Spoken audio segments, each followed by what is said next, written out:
ਕੀਤਾ ਜਿਹਦੇ ਵਿੱਚ ਬਿਹੇਵੀਅਰ ਹੈ ਸਟੈਕ ਡਾਟਾ ਸਟਰਕਚਰ ਦਾ ਜੋ ਬਿਹੇਵੀਅਰ ਹੈ that is last in first out.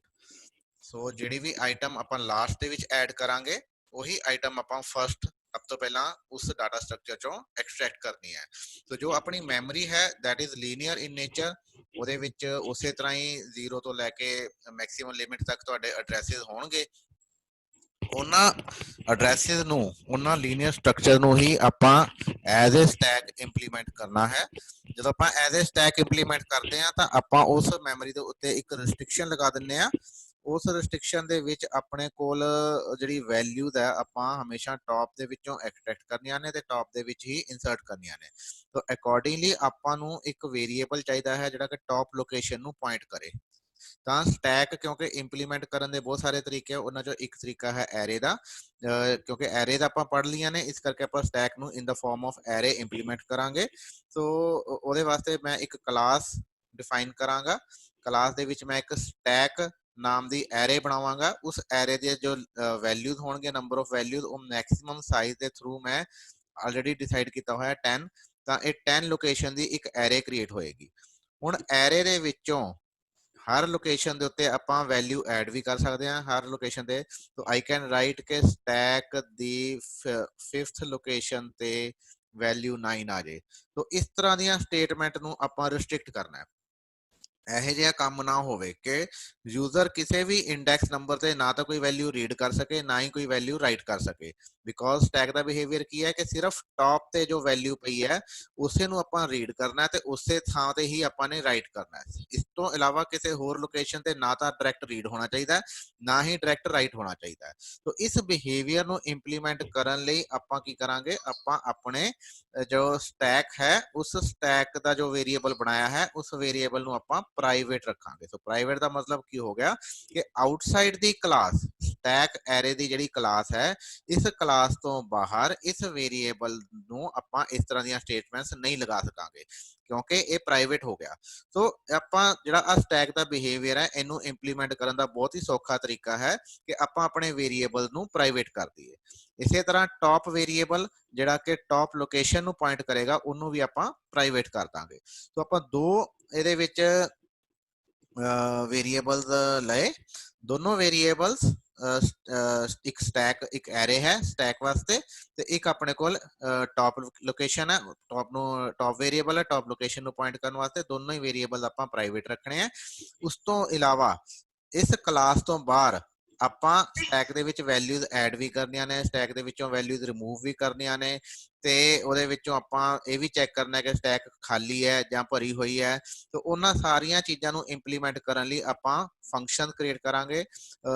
Adding the value means push operation, removing the value means pop operation, clear then empty then is full। ਠੀਕ ਹੈ, ਇਹ ਦੋ ਫੰਕਸ਼ਨ ਨੇ।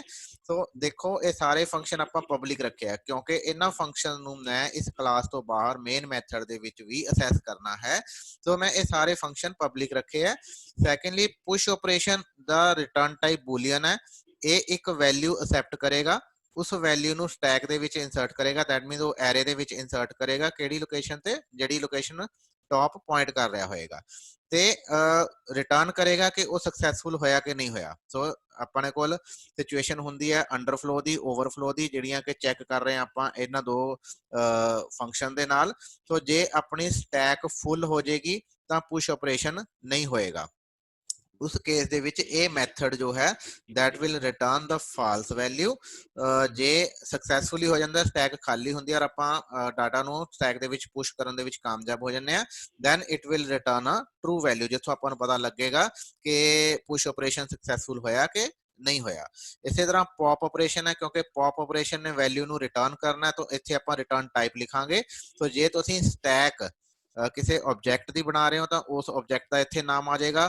ਬਟ ਜੇ ਤੁਸੀਂ ਸਟੈਕ ਪ੍ਰਿਮਿਟਿਵ ਡਾਟਾ ਟਾਈਪ ਜਿਵੇਂ ਕਿ ਇੰਟੀਜਰ ਦੀ ਬਣਾ ਰਹੇ ਹਾਂ ਤਾਂ ਇੱਥੇ ਆਬਜੈਕਟ ਦੀ ਥਾਂ ਤੇ ਆਪਾਂ ਇੰਟੀਜਰ ਲਿਖਾਂਗੇ ਕਿਉਂਕਿ ਆਪਾਂ ਸਟੈਕ ਦੇ ਵਿੱਚੋਂ ਇੰਟੀਜਰ ਵੈਲਿਊ ਐਕਸਟ੍ਰੈਕਟ ਕਰਨੀ ਹੈ।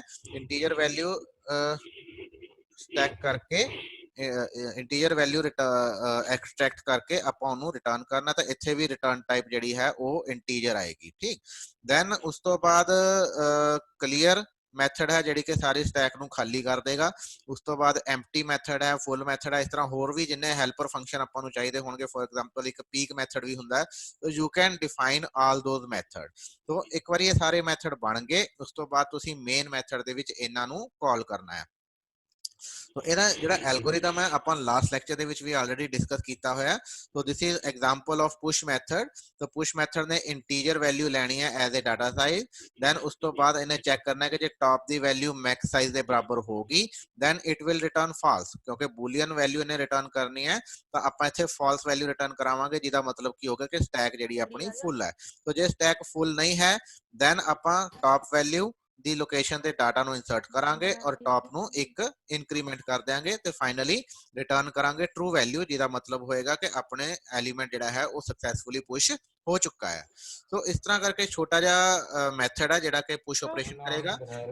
Similarly pop operation, top equal to 0, ਜੇ ਟਾਪ ਆਲਰੇਡੀ 0 ਤੇ ਪਹੁੰਚ ਗਿਆ ਦੈਟ ਮੀਨਸ ਸਟੈਕ ਆਪਣੀ ਖਾਲੀ ਹੈ ਤਾਂ ਆਪਾਂ ਕੋਈ ਵੀ ਵੈਲਿਊ ਐਕਸਟ੍ਰੈਕਟ ਨਹੀਂ ਕਰ ਸਕਦੇ। ਬੁਲਾ ਮਾੜਾ ਜਿਹਾ ਅਮਨਜੋਤ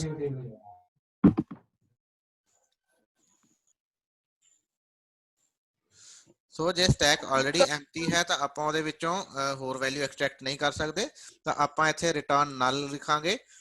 ਅਦਰਵਾਈਜ਼ ਆਪਾਂ ਡਿਕਰੀਮੈਂਟ ਕਰਾਂਗੇ ਜਾਂ ਰਿਟਰਨ ਨਲ ਲਿਖ ਸਕਦੇ ਹੋ, ਰਿਟਰਨ 0 ਵੀ ਲਿਖ ਸਕਦੇ ਹੋ ਜਾਂ -1 ਲਿਖ ਸਕਦੇ ਹੋ, ਕੁਝ ਵੀ ਵੈਲਿਊ ਜਿਹੜੀ ਕਿ ਤੁਹਾਡੀ ਐਲੀਮੈਂਟਸ ਦੀ ਵੈਲਿਊ ਨਹੀਂ ਹੈ।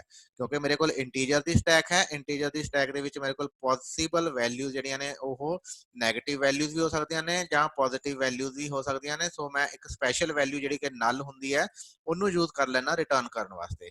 ਸੋ ਜਿੱਥੋਂ ਪਤਾ ਲੱਗੇਗਾ ਕਿ ਜੋ ਵੈਲਿਊ ਰਿਟਰਨ ਹੋਈ ਹੈ ਉਹ ਐਮਪਟੀ ਕਰਕੇ ਹੋਈ ਹੈ ਜਾਂ ਐਕਚੁਅਲ ਡਾਟਾ ਵੈਲਿਊ ਹੈ।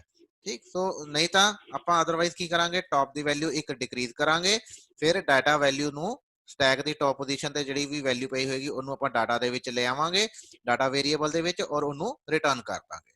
ਸੋ ਇਸ ਤਰ੍ਹਾਂ ਕਰਕੇ ਤੁਸੀਂ ਦੇਖੋ ਹੁਣ ਜਿਹੜਾ ਸੀਕੁਐਂਸ ਆਫ ਆਪਰੇਸ਼ਨ ਹੈ, ਪਹਿਲਾਂ ਇੱਥੇ ਆਪਾਂ ਵੈਲਿਊ ਐਡ ਕੀਤੀ ਫਿਰ ਟਾਪ ਪਲੱਸ ਪਲੱਸ ਕੀਤਾ, ਬਟ ਜਦੋਂ ਆਪਾਂ ਪॉप ਕਰਨਾ ਹੈ ਪਹਿਲਾਂ ਟਾਪ ਨੂੰ ਘਟਾਵਾਂਗੇ ਤੇ ਫਿਰ ਵੈਲਿਊ ਨੂੰ ਐਡ ਕਰਾਂਗੇ। ਸੋ ਇਸ ਲੌਜੀਕ ਨੂੰ ਸਮਝਣ ਦੀ ਲੋੜ ਹੈ ਕਿ ਆਪਾਂ ਪਹਿਲਾਂ ਆਪਰੇਸ਼ਨ ਕਿਹੜਾ ਕਰਨਾ ਹੈ, ਤੇ ਜੇ ਇੱਕ ਆਪਰੇਸ਼ਨ ਤੁਸੀਂ ਉਲਟ ਕਰ ਦਿਓਗੇ ਤਾਂ ਤੁਹਾਡੇ ਕੋਲ ਵੈਲਿਊਜ਼ ਗਲਤ ਆ ਜਾਣਗੀਆਂ। ਸੋ ਇਸ ਚੀਜ਼ ਦਾ ਖਾਸ ਖਿਆਲ ਰੱਖਣਾ ਹੈ ਕਿ ਜਦੋਂ ਆਪਾਂ ਸਟੈਕ ਦੀ ਇੰਪਲੀਮੈਂਟੇਸ਼ਨ ਕਰ ਰਹੇ ਹਾਂ ਤਾਂ ਟਾਪ ਵੇਰੀਏਬਲ ਦੀਆਂ ਵੈਲਿਊਜ਼ ਕਿਸ ਹਿਸਾਬ ਨਾਲ ਰੱਖ ਰਹੇ ਹਾਂ। ਠੀਕ, ਸੋ ਜੇ ਟਾਪ ਨੂੰ ਆਲਰੇਡੀ ਆਪਾਂ ਸਟਾਰਟ ਹੀ 0 ਤੋਂ ਕੀਤਾ ਹੈ ਤਾਂ ਆਪਾਂ ਪਹਿਲਾਂ ਵੈਲਿਊ ਇਨਸਰਟ ਕਰਾਂਗੇ ਫਿਰ ਆਪਾਂ ਟਾਪ ਨੂੰ ਇਨਕਰੀਮੈਂਟ ਕਰਾਂਗੇ। ਠੀਕ, ਬਟ ਜੇ ਆਪਾਂ ਨੂੰ -1 ਤੋਂ ਸਟਾਰਟ ਕਰਦੇ ਹਾਂ ਤਾਂ ਪਹਿਲਾਂ ਆਪਾਂ ਇਨਕਰੀਮੈਂਟ ਕਰਾਂਗੇ ਫਿਰ ਵੈਲਿਊ ਇਨਸਰਟ ਕਰਾਂਗੇ। ਸੋ ਦੈਟ ਡਿਪੈਂਡਸ ਕਿ ਤੁਸੀਂ ਉਹਦੀ ਇੰਪਲੀਮੈਂਟੇਸ਼ਨ ਕਿਸ ਤਰ੍ਹਾਂ ਕਰਦੇ ਹੋ। ਸੋ ਇਹਨਾਂ ਚੀਜ਼ਾਂ ਦਾ ਛੋਟੀਆਂ ਛੋਟੀਆਂ ਗੱਲਾਂ ਨੇ, ਇਹਨਾਂ ਚੀਜ਼ਾਂ ਦਾ ਤੁਸੀਂ ਧਿਆਨ ਰੱਖਣਾ ਜਿਹਦੇ ਨਾਲ ਤੁਹਾਡੇ ਪ੍ਰੋਗਰਾਮ ਜਿਹੜੇ ਬਿਲਕੁਲ ਸਹੀ ਚੱਲਣਗੇ। ਸੋ ਜੇ ਇਹਨਾਂ ਚੋਂ ਤੁਸੀਂ ਕੋਈ ਵੀ ਉੱਪਰ ਨੀਚੇ ਕਰ ਦਿੰਦੇ ਹੋ ਕੋਈ ਸਟੇਟਮੈਂਟ ਜਿਹੜੀ ਕਿ ਨਹੀਂ ਸੀ ਹੋਣੀ ਚਾਹੀਦੀ ਤਾਂ ਉਹ ਤੁਹਾਨੂੰ ਉਹਦੇ ਨਾਲ ਤੁਹਾਡੇ ਪ੍ਰੋਗਰਾਮ ਦੇ ਵਿੱਚ ਐਰਰ ਆਏਗਾ। ਇਸੇ ਤਰ੍ਹਾਂ ਕਲੀਅਰ ਕਰਨ ਦਾ ਮਤਲਬ ਕੀ ਹੈ ਕਿ ਆਪਾਂ ਟਾਪ ਦੀ ਵੈਲਿਊ ਨੂੰ 0 ਕਰ ਦਈਏ। ਜਦੋਂ ਟਾਪ 0th ਲੋਕੇਸ਼ਨ ਤੇ ਪੁਆਇੰਟ ਕਰੇਗਾ ਤਾਂ ਆਪਣੀ ਆਪਾਂ ਮੰਨਾਂਗੇ ਕਿ ਸਟੈਕ ਦੀਆਂ ਸਾਰੀਆਂ ਵੈਲਿਊਜ਼ ਖਤਮ ਹੋ ਗਈਆਂ। ਦੈਨ ਉਸ ਤੋਂ ਬਾਅਦ ਐਮਪਟੀ ਦਾ ਮਤਲਬ ਕੀ ਹੈ ਕਿ ਉਹੀ ਟਾਪ ਇਕੁਅਲ ਟੂ 0, ਕਿਉਂਕਿ ਇੱਥੇ ਹੁਣ ਡਬਲ ਇਕੁਅਲ ਪਾਇਆ ਹੈ ਤਾਂ ਇਹ ਰਿਲੇਸ਼ਨਲ ਆਪਰੇਟਰ ਹੈ। ਰਿਲੇਸ਼ਨਲ ਆਪਰੇਟਰ ਦਾ ਆਨਸਰ 2 ਹੀ ਹੁੰਦਾ ਹੈ, ਜਾਂ ਤਾਂ ਹੋਏਗਾ ਟਰੂ ਤੇ ਜਾਂ ਹੋਏਗਾ ਫਾਲਸ, ਤੇ ਦੋਨੋਂ ਹੀ ਬੂਲੀਅਨ ਵੈਲਿਊ ਦਾ, ਇਸ ਕਰਕੇ ਇਹਦੀ ਡਾਟਾ ਟਾਈਪ ਰਿਟਰਨ ਟਾਈਪ ਜਿਹੜੀ ਹੈ ਆਪਾਂ ਬੂਲੀਅਨ ਰੱਖੀ ਹੈ। ਠੀਕ ਹੈ, ਸੋ ਇਹ ਸਾਰੀ ਇੰਪਲੀਮੈਂਟੇਸ਼ਨ ਹੈ ਜੋ ਆਪਣੀ ਸਟੈਕ ਦੀ ਨੂੰ ਇੰਪਲੀਮੈਂਟ ਕਰਦੀ ਹੈ। ਸੋ ਇਸ ਚੀਜ਼ ਨੂੰ ਇੰਪਲੀਮੈਂਟ ਕਰਨ ਲਈ ਆਪਾਂ ਯੂਜ਼ ਕਰਾਂਗੇ ਮੇਨ ਮੈਥਡ ਦੇ ਨਾਲ। ਸੋ ਮੇਨ ਮੈਥਡ ਦੇ ਵਿੱਚ ਆਪਾਂ ਕੀ ਕਰਾਂਗੇ, ਹੁਣ ਸਟੈਕ ਨੂੰ ਸਭ ਤੋਂ ਪਹਿਲਾਂ ਤਾਂ ਡਿਕਲੇਅਰ ਕਰਾਂਗੇ। ਜਿਵੇਂ ਮੇਰੀ ਕਲਾਸ ਦਾ ਨਾਮ ਹੈ ਸਟੈਕ ਐਰੇ, तो मैं स्टैक एरे ਨੂੰ ਲੈ ਕੇ ਇੱਕ ਵੇਰੀਏਬਲ ਡਿਕਲੇਅਰ ਕਰਾਂਗਾ ਸਟੈਕ ਐਰੇ S1। तो ये मेरी पहली स्टैक बन गई। इसी तरह मैं जिन्नियां मर्जी स्टैक क्रिएट कर ला, S2 S3 F2 जिन्नियां मर्जी, जिन्नियां मैनू रिक्वायरमेंट है ਉਹਦੇ ਹਿਸਾਬ ਨਾਲ मैं स्टैक्स क्रिएट करी जावांगा। ਹੁਣ ਜਿੰਨੀਆਂ ਵੀ ਮੈਂ ਇੱਥੇ ਆਬਜੈਕਟਸ ਕ੍ਰੀਏਟ ਕੀਤੇ ਨੇ, ਹਰ ਆਬਜੈਕਟ ਵਾਸਤੇ ਮੈਮਰੀ ਦੇ ਵਿੱਚ ਇੱਕ ਸੈਪਰੇਟ ਲੋਕੇਸ਼ਨ ਐਲੋਕੇਟ ਹੋਏਗੀ ਔਰ ਹਰ ਲੋਕੇਸ਼ਨ ਇੱਕ ਸਟੈਕ 1 ਵਾਸਤੇ ਹੋਏਗੀ, ਇੱਕ ਸਟੈਕ 2 ਵਾਸਤੇ ਹੋਏਗੀ, ਇੱਕ ਸਟੈਕ 3 ਵਾਸਤੇ ਹੋਏਗੀ and so on. So stack 1 ਦੇ ਵਿੱਚ ਵੀ ਮੇਰੇ ਕੋਲ ਇੱਕ ਟੌਪ ਐਲੀਮੈਂਟ ਹੋਏਗਾ और एक मेरे को एरे होएगी। एरे का नाम मैं की रखा हुआ है, एरे का नाम स्टैक ही है। ठीक, तो ये अंदर एक स्टैक होएगी, स्टैक नाम की एरे होएगी जिहदे इंडेक्स होंगे 0 1 2 अप टू 9 तक। ਇਸੇ ਤਰ੍ਹਾਂ ਜਿਹੜੀ ਸੈਕਿੰਡ ਆਪਾਂ ਸਟੈਕ ਬਣਾਵਾਂਗੇ ਉਹਦੇ ਅੰਦਰ ਵੀ ਇੱਕ ਟੌਪ ਐਲੀਮੈਂਟ ਹੋਏਗਾ ਔਰ ਉਹਦੇ ਅੰਦਰ ਵੀ ਇੱਕ ਸਟੈਕ ਨਾਮ ਦੀ ਐਰੇ ਹੋਏਗੀ ਜਿਹਦੀਆਂ ਵੈਲਿਊਜ਼ ਹੋਣਗੀਆਂ 0 1 2 ਅਪ ਟੂ 9 ਤੱਕ ਇੰਡੈਕਸ ਨੰਬਰ ਹੋਣਗੇ। ਇਸੇ ਤਰ੍ਹਾਂ S3 ਦੇ ਵਿੱਚ, ਇਸੇ ਤਰ੍ਹਾਂ S4 ਦੇ ਵਿੱਚ। तो जिन्ने भी तुसीं वेरीएबल बनाओगे मैमरी दे विच उस हिसाब नाल एलोकेशन होई जानी है। तो आपां इस जगह ते इक्को ही बनावांगे स्टैक एरे मेन मैथड दे विच। मैं इक्को स्टैक लैके चलदा, फिलहाल आपां एग्जांपल लैके चलदे हां। तां मैं एक स्टैक बनाउणी है, तां मैं स्टैक एरे नाम दा एक वेरीएबल S1 क्रिएट कर लैना।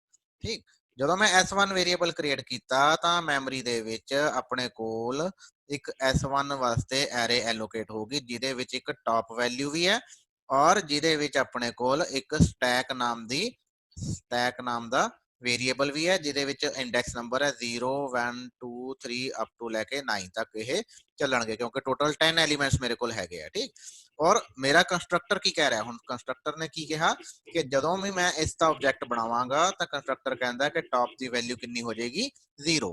ਸੋ ਬਾय ਡਿਫਾਲਟ ਮੇਰੀ ਟਾਪ ਦੀ ਵੈਲਿਊ ਇੱਥੇ ਕਿੰਨੀ ਆ ਗਈ 0।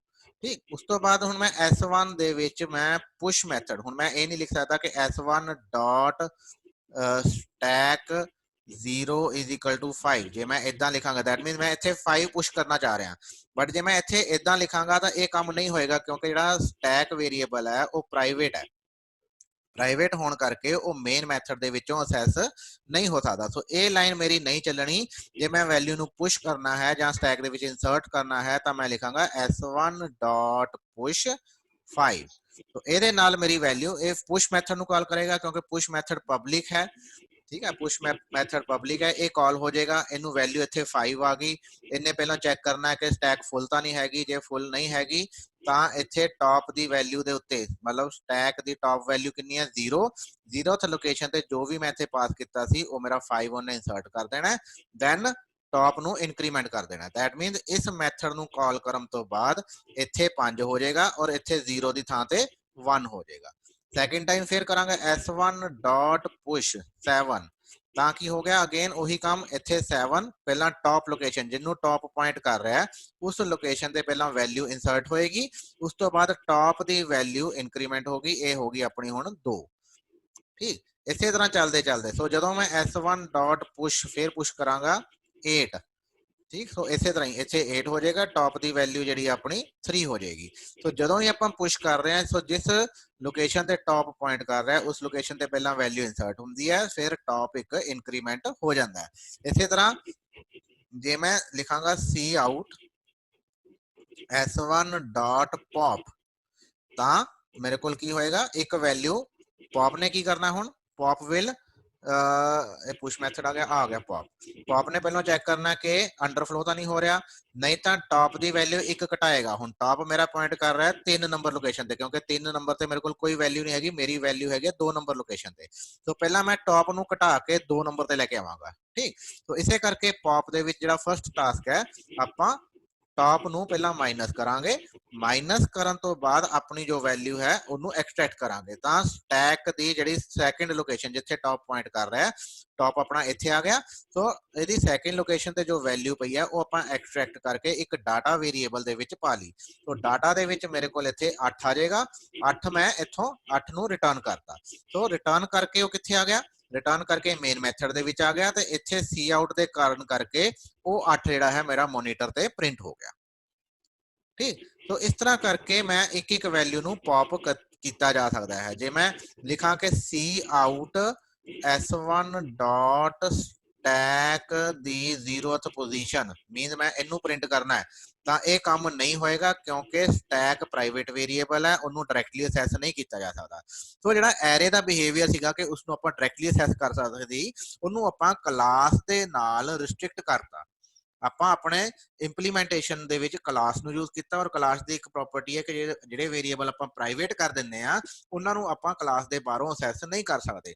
तो ਆਪਾਂ ਉਸ ਪ੍ਰੋਪਰਟੀ ਨੂੰ ਯੂਜ਼ ਕਰਕੇ ਆਪਾਂ ਆਪਣੀ ਕਲਾਸ ਦੇ ਵਿੱਚ ਇਹ ਐਰੇ ਦਾ ਜੋ ਬਿਹੇਵੀਅਰ ਸੀ ਉਹਨੂੰ ਇੰਪਲੀਮੈਂਟ ਕਰਤਾ। ठीक, हुण डायरैक्ट असैस खत्म हो गया, सिर्फ अपने को दो ही तरीके ने वैल्यू नू इंसर्ट करन दे ते एक्सट्रैक्ट करन दे, एक है पुश मैथड ते एक है अपना ਪੌਪ ਮੈਥਡ। ਇਹਨਾਂ ਤਰੀਕਿਆਂ ਦੇ ਨਾਲ ਹੀ ਵੈਲਿਊ ਇਨਸਰਟ ਹੋਏਗੀ, ਇਹਨਾਂ ਤਰੀਕਿਆਂ ਦੇ ਨਾਲ ਹੀ ਵੈਲਿਊ ਐਕਸਟ੍ਰੈਕਟ ਹੋਏਗੀ।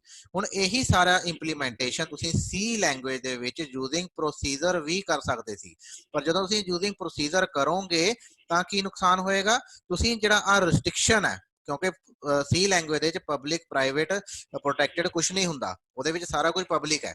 तो ਜਿਹੜੇ ਇਹ ਰਿਸਟ੍ਰਿਕਸ਼ਨ ਹੈ ਕਿ ਐਰੇ ਦੇ ਵਿੱਚੋਂ ਵੈਲਿਊ ਡਾਇਰੈਕਟਲੀ ਅਸੈਸ ਨਹੀਂ ਸੀ ਹੋਣੀਆਂ ਚਾਹੀਦੀਆਂ, ਉਹ ਰਿਸਟ੍ਰਿਕਸ਼ਨ ਤੁਸੀਂ ਨਹੀਂ ਲਗਾ ਸਕਦੇ, ਜਿਹਦੇ ਕਰਕੇ ਉਹਦੇ ਵਿੱਚ ਕੋਈ ਵੀ ਬੰਦਾ ਕਿਸੇ ਵੀ ਲੋਕੇਸ਼ਨ ਤੇ ਕਿਸੇ ਵੀ ਸਮੇਂ ਤੇ ਉਸ ਦੇ ਵਿੱਚੋਂ ਵੈਲਿਊ ਕਿਸੇ ਵੀ ਲੋਕੇਸ਼ਨ ਤੋਂ ਕੱਢ ਵੀ ਸਕਦਾ ਹੈ, ਕਿਸੇ ਵੀ ਲੋਕੇਸ਼ਨ ਤੋਂ ਚੇਂਜ ਵੀ ਕਰ ਸਕਦਾ ਹੈ।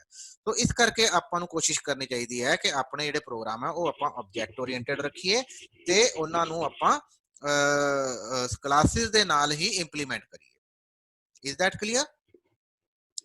ठीक, कोई चीज ना पता लगी होवे तो ये शेयरिंग स्पेसिस वाला ਆਪਾਂ ਲਾਸਟ ਲੈਕਚਰ ਦੇ ਵਿੱਚ ਕੰਮ ਕਰ ਲਿਆ ਸੀਗਾ।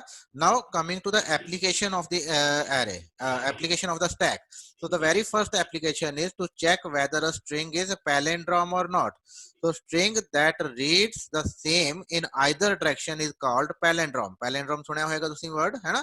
तो ਜਿਹੜੀ ਸਿੱਧੀ ਪੁੱਠੀ ਦੋਨੋਂ ਪਾਸਿਓਂ ਸੇਮ ਅੱਖਰ ਬਣਦੇ ਹੋਣ। ਸੋ ਜਿਵੇਂ ਆ ਸਟ੍ਰਿੰਗ ਹੈ able was I and I ਸਾ ਐਲਬਾ, ਸੋ ਦੈਟ ਮੀਨਸ ਇਹਦੇ ਵਿੱਚ ਤੁਸੀਂ ਦੇਖੋਗੇ ਇੱਧਰ A ਇੱਧਰ ਵੀ A, ਇੱਥੇ B ਇਸ ਜਗ੍ਹਾ ਤੇ ਵੀ B, ਇੱਥੇ L ਇਸ ਜਗ੍ਹਾ ਤੇ ਵੀ L, ਇੱਥੇ E ਐਂਡ E। ਸੋ ਚੱਲਦੇ ਚੱਲਦੇ ਚੱਲਦੇ ਇੱਕ ਪੁਆਇੰਟ ਆਏਗਾ ਜਿਹੜਾ ਕਿ ਸੈਂਟਰ ਪੁਆਇੰਟ ਹੈ ਨਾ। ਸੋ ERE ਆ this is centre point. Centre point ਤੋਂ ਇਧਰਲੇ ਪਾਸੇ ਜਿੰਨੇ ਵੀ ਕਰੈਕਟਰ ਹੈ ਸੈਂਟਰ ਪੁਆਇੰਟ ਤੋਂ ਇਸ ਪਾਸੇ ਸਾਰਿਆਂ ਦੇ ਮਿਰਰ ਇਮੇਜ ਹੈ। ਸੋ ਇਹ ਇਸ ਦੇ ਬਰਾਬਰ ਹੈ, ਇਹ ਇਹਦੇ ਬਰਾਬਰ ਹੈ, S ਦੇ ਬਰਾਬਰ ਹੈ, ਇਹ ਇਹਦੇ ਬਰਾਬਰ ਹੈ, W ਦੇ ਬਰਾਬਰ ਹੈ, ਠੀਕ ਹੈ। ਸਪੇਸ ਦੇ ਬਰਾਬਰ ਹੈ, ਜਿੱਥੇ ਇੱਧਰ ਸਪੇਸ ਹੈ ਉੱਥੇ ਇੱਧਰ ਸਪੇਸ ਹੈ, ਠੀਕ ਹੈ। E ਦੇ ਬਰਾਬਰ ਹੈ, L ਦੇ ਬਰਾਬਰ ਹੈ। ਸੋ this kind of string is called palindrome। तो पैलेंड्रोम चेक करने वास्ते कि कोई स्ट्रिंग पैलेंड्रोम है कि नहीं है, उस वास्ते अपने कोल की तरीका है, we can use stack. So stack नू आपां यूज कर सकते हैं।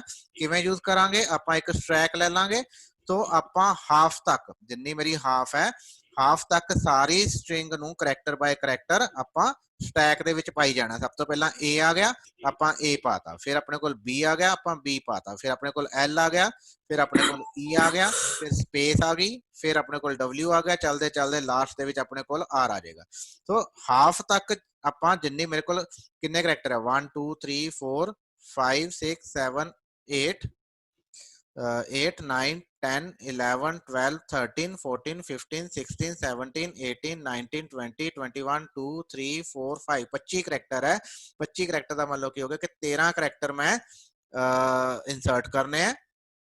हाफ तक मैं करैक्टर इंसर्ट करने, 0 तो लैके 12 तक मेरा इंडेक्स नंबर चलूगा, तो मैं वो करैक्टर इंसर्ट करी जाने हैं। जो हाफ तो अगले करैक्टर आ गए फिर की करना है, आप इधरों एक करैक्टर कड्ढी जाना है। पहलों आर नू आर नाल मैच करना है, फिर अगे ई निकलेगा, तो इधर जो करैक्टर आ रहा है ਉਹਨੂੰ मैच करना है स्टैक ਦੀ टॉप लोकेशन ਤੇ ਜਿਹੜਾ ਕਰੈਕਟਰ ਪਿਆ। ਜੇ E ਨਾਲ मैच हो गया ਇਹਨੂੰ खत्म करता, फिर अगे स्पेस इधरों भी स्पेस निकलेगी, इधरों भी स्पेस आई, इधरों आई निकलेगा, इधरों भी आई आया। ਜਦੋਂ स्टैक खत्म होगी, ਜਦੋਂ स्टैक खत्म होगी, जे सारे करैक्टर मैच हो गए, कंडीशन की है स्टैक इज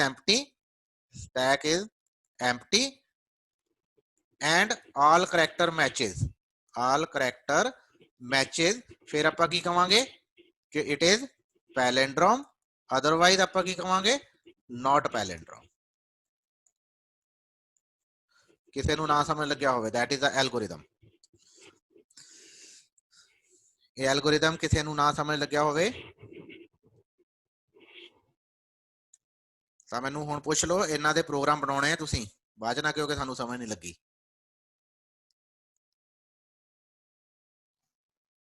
ਸਭ ਤੋਂ ਪਹਿਲਾਂ ਆਪਾਂ ਸਟੈਕ ਬਣਾਵਾਂਗੇ। ਸਟੈਕ ਦੀ ਜੋ ਡਾਟਾ ਸਟਰਕਚਰ ਹੈ, ਜਿਵੇਂ ਮੈਂ ਪਿਛਲੀ ਸਟੈਕ ਬਣਾਈ ਸੀ ਤਾਂ ਉਹਦੇ ਵਿੱਚ ਆਪਾਂ ਇੰਟੀਜਰਸ ਦੀ ਐਰੇ ਬਣਾਈ ਸੀ, ਬਟ ਹੁਣ ਆਪਣੀ ਐਰੇ ਕਾਦੀ ਹੋਏਗੀ,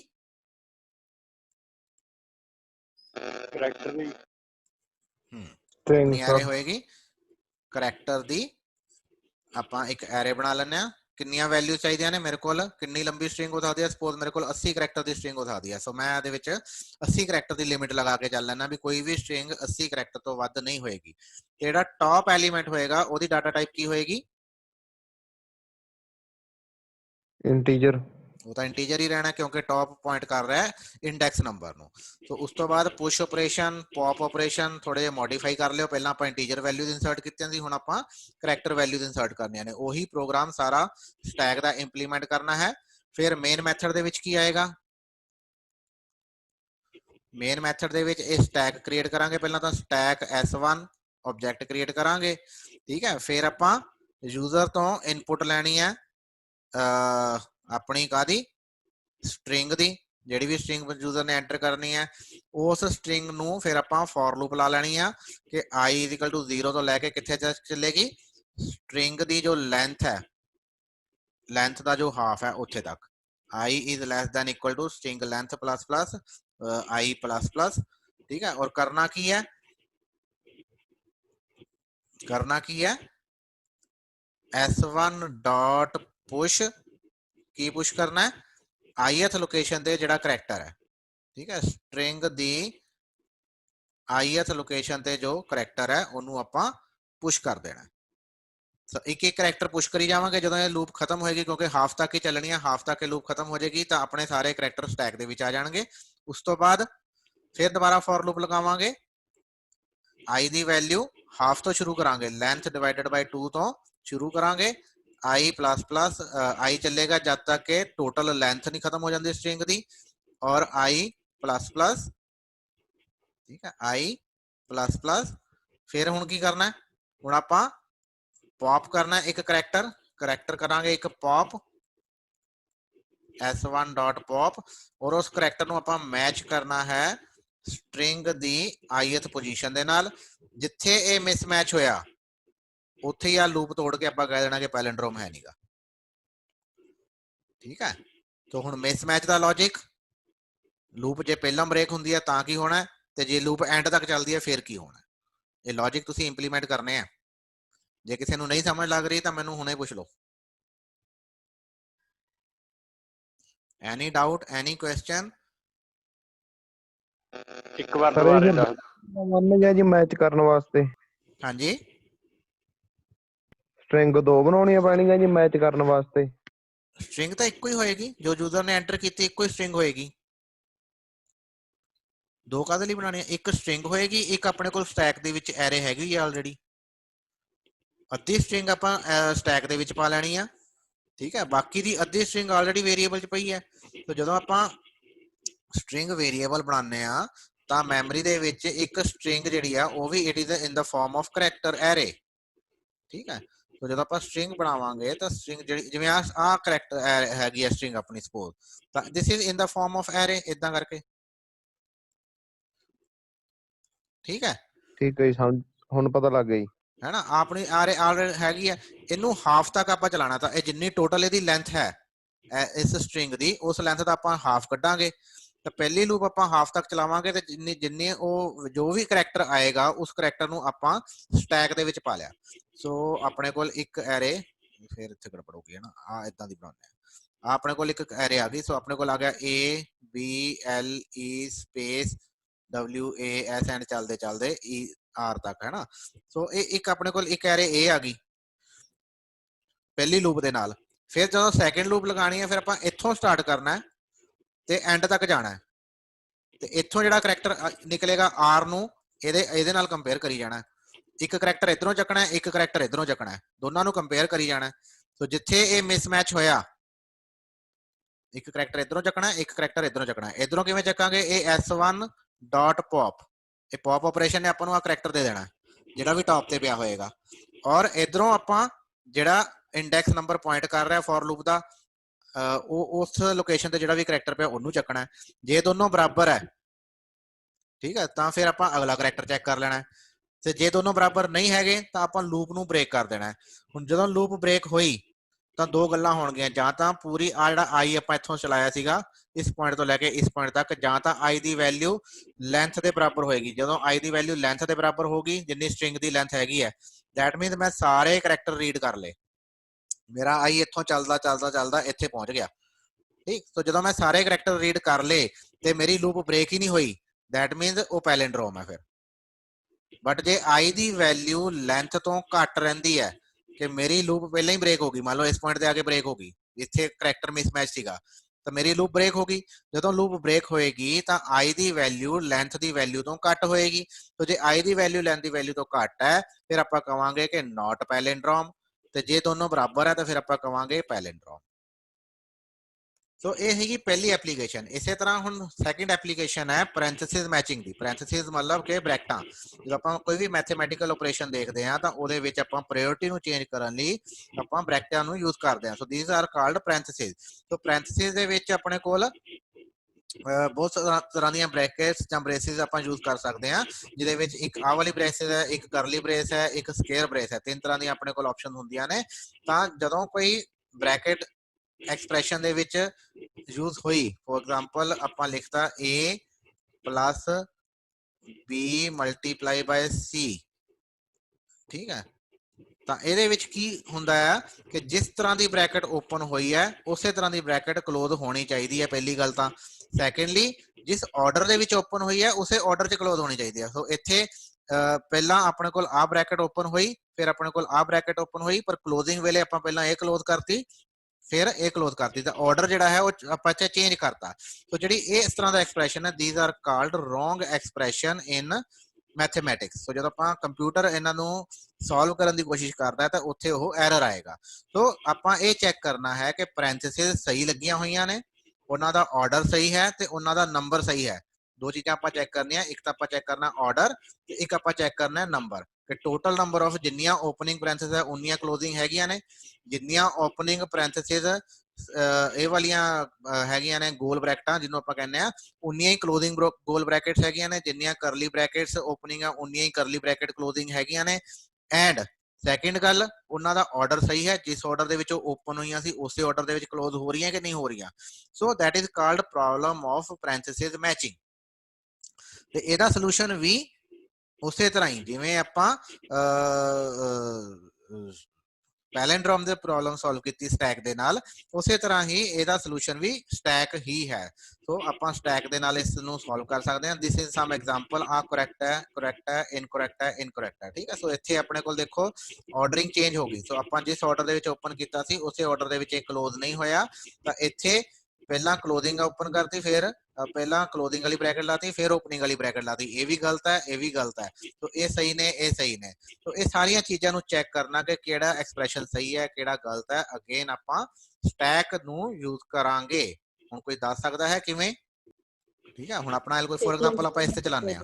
ਆ ਮੇਰੇ ਕੋਲ ਸਟੈਕ ਬਣ ਗਈ, ਪਹਿਲੀ ਬ੍ਰੈਕਟ ਓਪਨਿੰਗ ਹੈ, ਓਪਨਿੰਗ ਬ੍ਰੈਕਟ ਮੈਂ ਵਿੱਚ ਇੰਸਰਟ ਕਰਤੀ, ਪੁਸ਼ ਆਪਰੇਸ਼ਨ ਲਗਾਤਾ। ਫਿਰ ਮੇਰੇ ਕੋਲ ਬ੍ਰੈਕਟ ਆ ਗਈ ਕਰਲੀ ਬ੍ਰੈਕਟ, ਇਹ ਵੀ ਓਪਨਿੰਗ ਹੈ, ਇਹਨੂੰ ਵੀ ਪੁਸ਼ ਕਰਤਾ। ਫਿਰ ਮੇਰੇ ਕੋਲ ਸਕੁਅਰ ਬ੍ਰੈਕਟ ਆ ਗਈ, ਇਹ ਵੀ ਓਪਨਿੰਗ ਹੈ, ਇਹ ਵੀ ਪੁਸ਼ ਕਰਤੀ। ਫਿਰ ਮੇਰੇ ਕੋਲ ਆ ਗਈ ਕਲੋਜ਼ਿੰਗ ਬ੍ਰੈਕਟ। ਹੁਣ ਜਦੋਂ ਕਲੋਜ਼ਿੰਗ ਬ੍ਰੈਕਟ ਆਈ ਤਾਂ ਇਹਨੂੰ ਮੈਂ ਪੁਸ਼ ਨਹੀਂ ਕਰਨਾ, ਬਲਕਿ ਸਟੈਕ ਦੇ ਵਿੱਚੋਂ ਪਹਿਲੀ ਆਈਟਮ ਨੂੰ ਆਪਾਂ ਪੌਪ ਕਰਾਂਗੇ ਔਰ ਇਸ ਨੂੰ ਇਸ ਆਈਟਮ ਦੇ ਨਾਲ ਕੰਪੇਅਰ ਕਰਾਂਗੇ ਕਿ ਜੇ ਇਹਦੀ ਸਕੁਅਰ ਬ੍ਰੈਕਟ ਦੀ ਇਹ ਓਪਨਿੰਗ ਬ੍ਰੈਕਟ ਹੈ then it is okay. Check ਕੀ ਕਰਨਾ ਹੈ ਕਿ ਮੇਰੇ ਕੋਲ इफ कंडीशन की है क्लोजिंग ब्रैकेट ए वाली, ठीक है, और एंड जी पॉप होके आई है वो अपने को हैगी है ए वाली, फिर ओके है, फिर आप कुछ नहीं करना। बट जे दोनों मिसमैच है फिर गड़बड़ है, ठीक है। इसी तरह क्योंकि इतने मैच सीगा ये ओके हो गया, टॉप अपना इस जगह ते आ गया। अगों एक आ गई अपने को गोल ब्रैकेट, पॉप होएगी ए वाली ब्रैकेट, इत्थे हो गया मिसमैच। दैन आप कहांगे कि अपना जिहड़ा पैरेंथेसिस हैगे ने उन्हां दा ऑर्डर है रॉन्ग, ठीक। तो आप कहांगे एक्सप्रैशन इज रॉन्ग। समझ लगी गल? Yes sir. ठीक है। की करना है हुण अपना एल्गोरिथम की हो गया, एल्गोरिथम की हो गया, if opening bracket then push, if closing bracket then pop, pop one character। उस तो बाद उन्होंने की करना है compare with closing bracket, closing bracket if matching then if नहीं इत्थे if matching नहीं ਆਪਾਂ चेक करांगे if not matching ਤਾਂ ਕੀ करना है display error message वाह हो गया काम ठीक है। और ये सारा कुछ काले वास्ते करना है फॉर कितने तो लेके कितने तक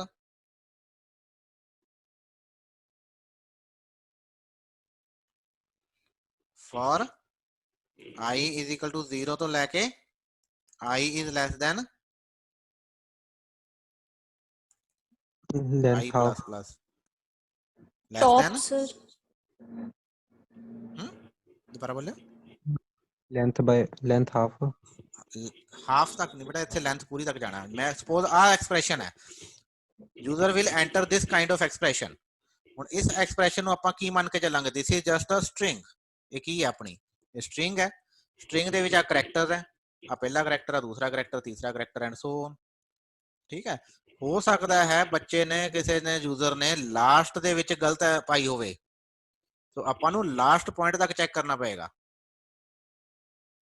तो मेरी जेडी फॉर लूप कितने चलेगी आई दी वैल्यू लेंथ ऑफ पूरी स्ट्रिंग लेंथ ऑफ स्ट्रिंग तो जब तक स्ट्रिंग खत्म नहीं होती तब मेरी इथे एरे जेडी है वो चलेगी तो this is algorithm for parenthesis matching तो पहला ना create an empty stack of characters upon stack बनानी है again character the because expression will be in the form of string and string is a combination of characters. We will create a stack of characters. Then assuming that expression is balanced, ਆਪਾਂ ਇੱਕ variable ਬਣਾ ਲਾਂਗੇ balance ਉਹਦੀ value ਆਪਾਂ by default ਰੱਖ ਲਾਂਗੇ true.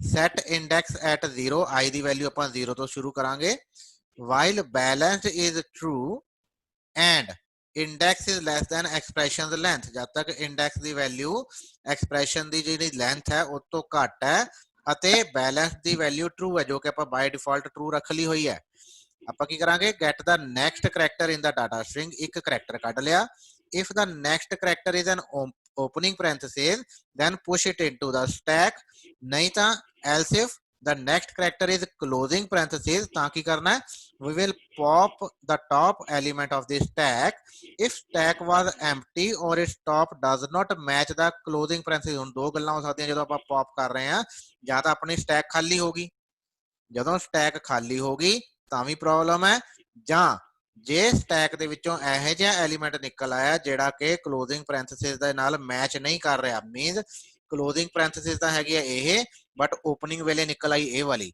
ਤਾਂ ਇਹ ਦੋਨੋਂ ਮੈਚ ਨਹੀਂ ਕਰਦੇ ਆਪਸ ਦੇ ਵਿੱਚ ਤਾਂ ਆਪਾਂ ਬੈਲੈਂਸ ਦੀ ਵੈਲਿਊ ਨੂੰ ਫਾਲਸ ਕਰ ਦਿਆਂਗੇ तो ਜਦੋਂ ਨੈਕਸਟ ਉਸ ਤੋਂ ਬਾਅਦ ਇੰਡੈਕਸ ਦੀ ਵੈਲਿਊ ਇਨਕਰੀਮੈਂਟ ਵੀ ਕਰਨੀ ਹੈ ਕਿਉਂਕਿ ਆਪਾਂ ਵਾਈਲ ਲੂਪ ਲਾ ਰਹੇ ਹਾਂ ਇਹ ਆਪਣੇ ਆਪ ਇਨਕਰੀਮੈਂਟ ਨਹੀਂ ਹੋਏਗੀ ਉਸ ਤੋਂ ਬਾਅਦ ਜਦੋਂ ਨੈਕਸਟ ਆਈਟਰੇਸ਼ਨ ਲਈ ਚੱਲੇਗਾ ਤਾਂ ਆਪਣੀ ਬੈਲੈਂਸ ਦੀ ਵੈਲਿਊ ਫਾਲਸ ਹੋ ਗਈ ਹੈ ਫਾਲਸ ਹੋਣ ਕਰਕੇ ਇਹ ਲੂਪ ਅੱਗੇ ਨਹੀਂ ਚੱਲੇਗੀ ਤਾਂ ਆਪਣੇ ਕੋਲ ਰਿਟਰਨ ਕਰੇਗਾ ਇਹ ਮੈਥਡ ਜਾਂ ਤਾਂ ਟਰੂ ਜੇ ਤਾਂ ਬੈਲੈਂਸਡ ਹੈ बैलेंस की वैल्यू ट्रू है तो ये ट्रू रिटर्न करेगा नहीं तो जो बैलेंस की वैल्यू फॉल्स है तो ये फॉल्स रिटर्न करेगा ठीक तो इस तरह करके आप एक छोटा जा प्रोग्राम बना लांगे जिहड़ा कि ये चेक करेगा कि बैलेंस्ड है कि नहीं है इस मैथड का नाम रखा इज बैलेंस ये चेक करेगा कि एक्सप्रैशन बैलेंस्ड है कि नहीं है ते ये रिटर्न करेगा बूलियन वैल्यू मीनस ਜਾਂ ਤਾਂ ट्रू रिटर्न करेगा जे एक्सप्रैशन बैलेंस्ड है जे नहीं हैगा तो फॉल्स रिटर्न करेगा तो either it will return true और इट विल रिटर्न फॉल्स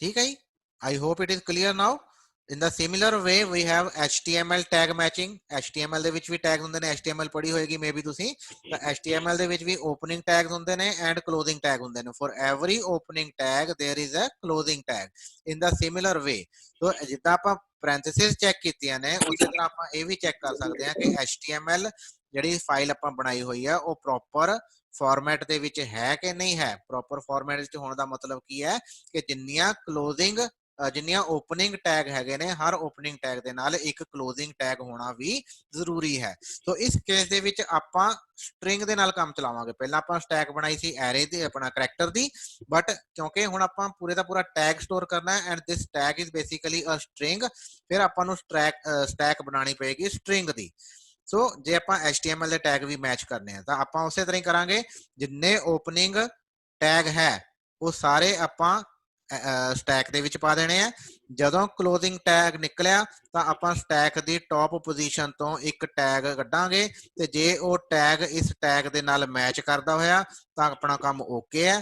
ਜੇ ਜਿੱਥੇ ਕਿਸੇ ਲੈਵਲ ਤੇ ਉਹ ਮੈਚ ਨਹੀਂ ਕੀਤਾ ਤਾਂ ਆਪਾਂ ਕਰਾਂਗੇ, ਆਪਾਂ ਕੀ ਕਰਾਂਗੇ, ਆਪਾਂ ਮੈਸੇਜ ਡਿਸਪਲੇ ਕਰ ਦਾਂਗੇ ਕਿ HTML file is not in proper format.